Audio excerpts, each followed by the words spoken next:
paz do Senhor Jesus. Estamos aqui para mais um resumo da nossa Escola Bíblica Dominical. Esse novo trimestre de 2022, que estamos falando sobre a supremacia das Escrituras. E o resumo de hoje é o número 4 da nossa lição, que fala a estrutura da Bíblia. E de forma resumida, estaremos trazendo aqui este assunto, os 3 tópicos da nossa lição. E quando nós olhamos para este livro sagrado que está em nossas mãos, que a lição vai tratar isso, de como surge o nome Bíblia, essa divisão que nós temos, essa organização que nós temos hoje, a Bíblia em nossas mãos. Na época, por exemplo, da igreja, quando nasce em Atos dos Apóstolos, não era essa Bíblia em si o que nós temos. O que havia então era o Antigo Testamento, e isso em rolos, grandes rolos que havia antes, e não assim como nós temos hoje, de forma organizada para nós. Considerando que a Bíblia que nós temos em mãos, ela não está em ordem cronológica. Por exemplo, o Novo Testamento, se fosse ordem cronológica, o primeiro livro não seria o Evangelho escrito por Mateus, e sim a primeira carta aos Tessalonicenses, escrito pelo apóstolo Paulo, que foi o primeiro escrito que nós tivemos no Antigo Testamento. Mas ela não está hoje, a Bíblia não está organizada de forma cronológica, e nós estaremos entendendo essa organização, a estrutura da Bíblia. Isso se trata, essa lição número 4, a estrutura da Bíblia. Eu quero ler a introdução da nossa revista, que diz assim: a Bíblia Sagrada foi escrita majoritariamente em hebraico e grego. Há alguns trechos em aramaico, muito poucos. Em um período aproximado de 1600 anos, por cerca de 40 homens. Por que cerca? Porque existem livros que ainda são anônimos, os escritores, não se sabe realmente quem escreveu. Então se coloca cerca de 40 homens, confirmando os que já estão identificados, podemos dizer assim. E existem outros que ainda não têm identificação, que pode ser um desses 40, como não pode. Então se coloca cerca de 40 escritores. E se estrutura em Antigo e Novo Testamento. O que seria isso? Antigo, Novo Testamento. Será se antigo é porque está ultrapassado, e novo, porque agora a gente só vai abraçar o novo, que é o Novo Testamento? Nós vamos entender isso na lição. O ponto número 1 da nossa lição, nós trazemos aqui de forma resumida, que traz a definição do termo Bíblia. Veja que essa definição do termo Bíblia, ela é de origem grega. Por exemplo, a folha que havia na época era chamada de biblos, que era a folha de papel feita do papiro. Eu vou deixar aqui a figura do papiro, que era uma planta aquática. Uma planta que se encontra na África, podemos dizer, ali no rio Nilo, e no centro da África se acha essa planta de forma aquática, e daí foi processada pelos egípcios. Eles trouxeram essa tecnologia para nós. E daí do papiro sendo processado, sai a folha de papel, no grego chamado biblos. E essa folha, no caso, vários biblos escritos, se formava um livro que é chamado de rolo, que era chamado no grego de biblion, quer dizer, um biblion. Um livro seria um biblion, que era de vários biblos, que são folhas. E daí nós temos vários biblion, que seriam rolos, que sai a origem da palavra Bíblia.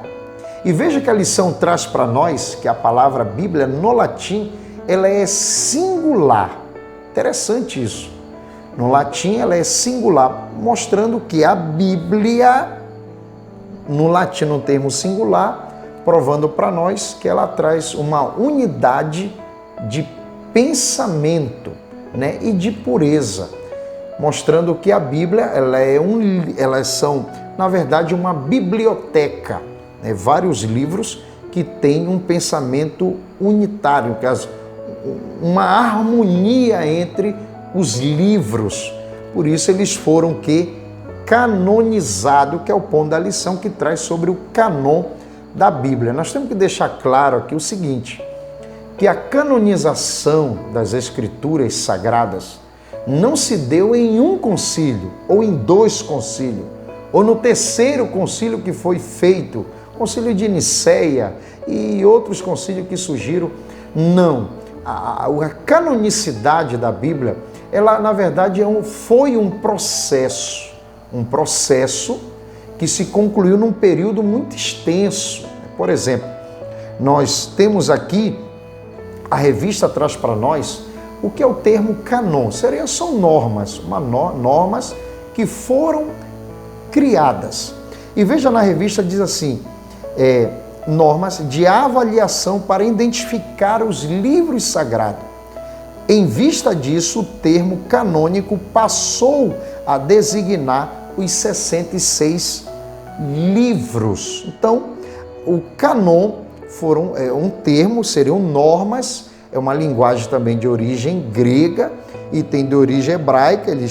Os judeus fizeram do Antigo Testamento, e a igreja, no caso, no seu Novo Testamento, para entendimento nosso na história, eles decidiram, eu creio que o Espírito Santo impulsiona esses homens para criarem essas normas para definir quais seriam os livros inspirados pelo próprio Deus, que seria o primeiro característica da canonização, que seria a inspiração das Escrituras.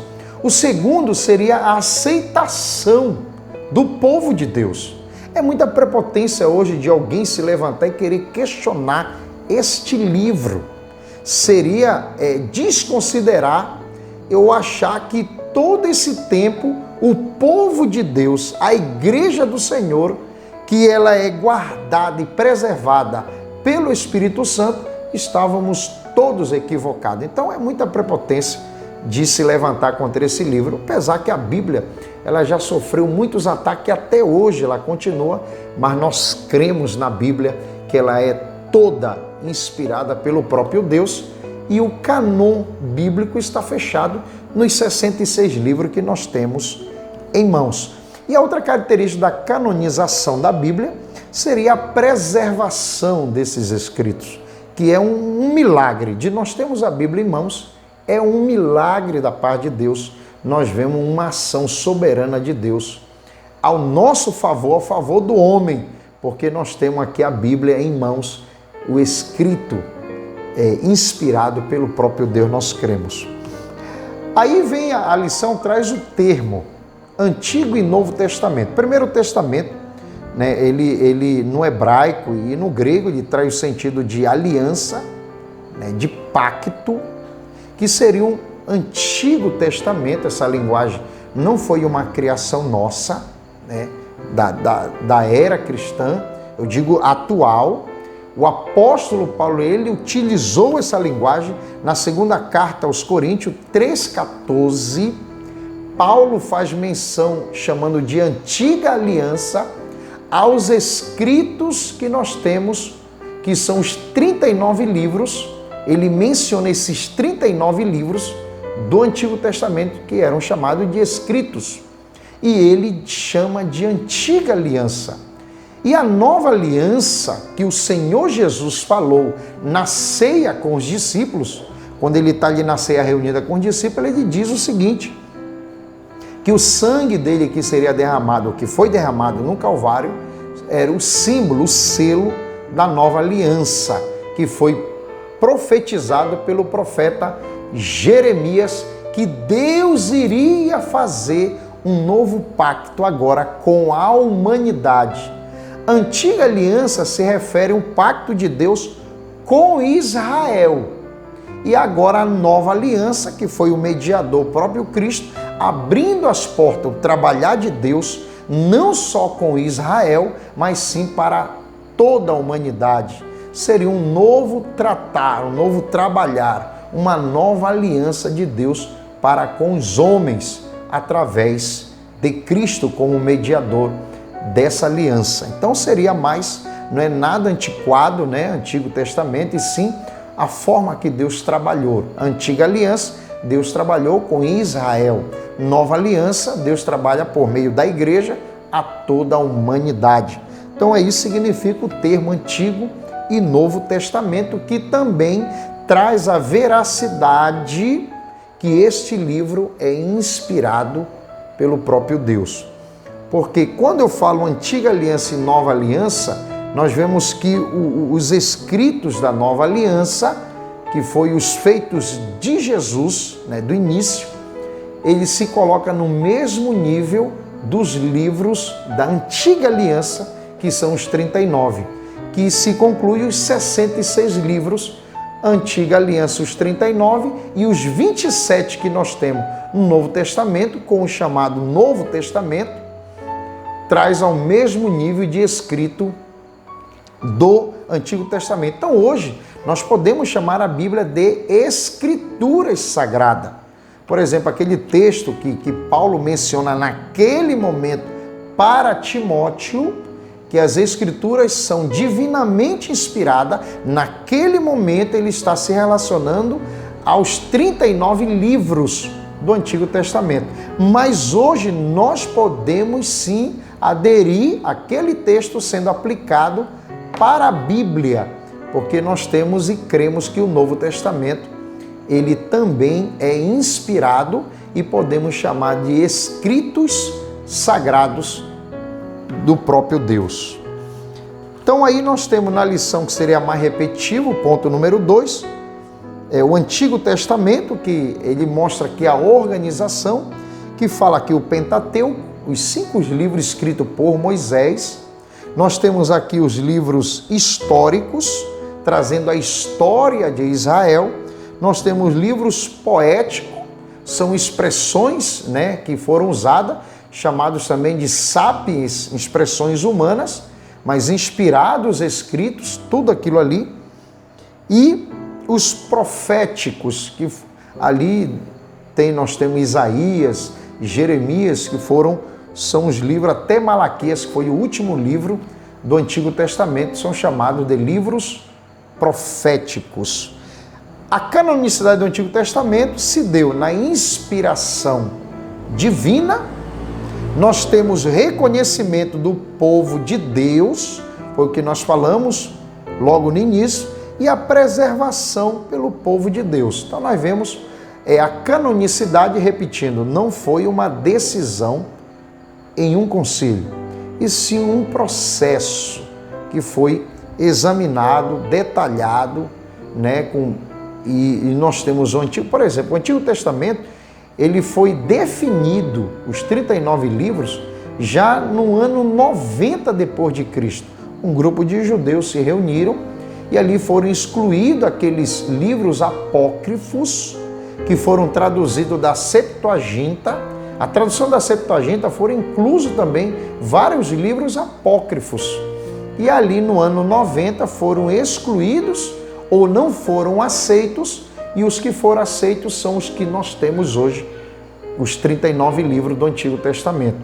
E o Novo Testamento, um processo até mais curto do que o Antigo, aceito, né? Também a canonicidade do Novo Testamento também no mesmo nível do Antigo, com uma diferença do Antigo, porque também foi reconhecido a apostolicidade do livro, quer dizer, livros escritos pelos apóstolos ou de pessoas que estavam próximo a eles, por exemplo, Lucas. Então, o Novo Testamento também dividido em evangelhos, os 4. Nós temos o livro histórico, seria o livro de Atos, as epístolas, e nós temos o último livro, o Apocalipse, a Revelação, que traz para nós o Novo Testamento. A canonicidade igual, inspiração, reconhecimento e preservação, e mais o que nós falamos, a questão dos apóstolos, que escreveu, foram os apóstolos, então está valendo. Quem mais? São pessoas que caminharam com ele, então está valendo. Então foi mais uma característica para dar o veredito que os 27 livros que nós temos hoje no Novo Testamento foram livros inspirados e aceitos pelo próprio Deus. E uma característica importante do povo de Deus ter aceitado.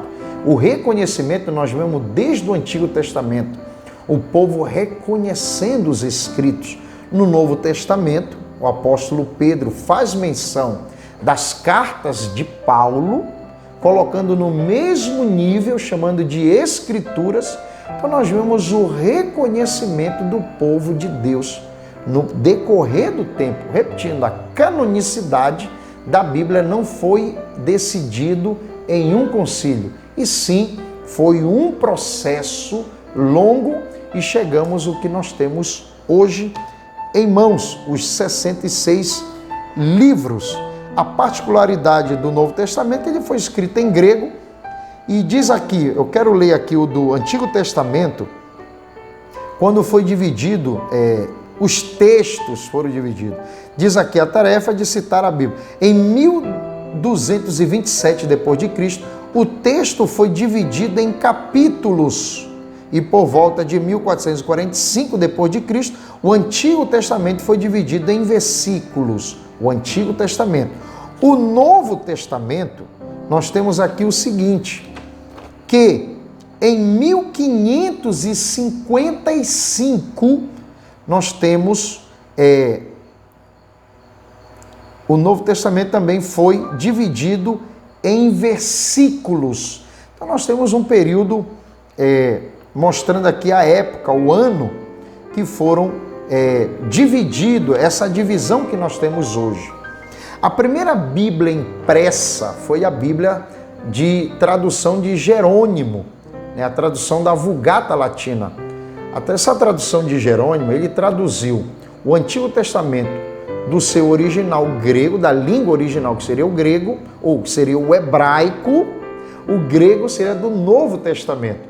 Então Jerônimo faz a tradução, o Antigo Testamento do hebraico, e o Novo Testamento ele traduz do grego, trazendo para o latim. Por isso é chamada Vulgata Latina. E ele que trouxe algumas organizações que nós temos hoje. E sendo a primeira Bíblia impressa. Aqui nós temos hoje de forma bem moderna em nossas mãos. Então foram grandes desafios que esses homens tiveram e nós vemos um grande milagre da parte de Deus. Este livro que nós temos em mãos, todo organizado, a sua estrutura, nós vemos uma ação soberana de Deus neste livro, o livro sagrado que é a Bíblia, a palavra de Deus. Eu quero ler a conclusão da revista que diz assim: o conjunto dos 66 livros formam um único livro, a Bíblia Sagrada. Esses livros constituem o cânon bíblico do Antigo e do Novo Testamento. Os critérios para a avaliação da canonicidade são a inspiração, o reconhecimento e a preservação dos livros como palavra de Deus. A comprovação desses critérios revela que as Escrituras foram aceitas e preservadas como livros autorizados por Deus. Então, essa é a Bíblia e que nós venhamos amar este livro. Então, nos vemos no próximo resumo da nossa lição. Forte abraço, Deus abençoe.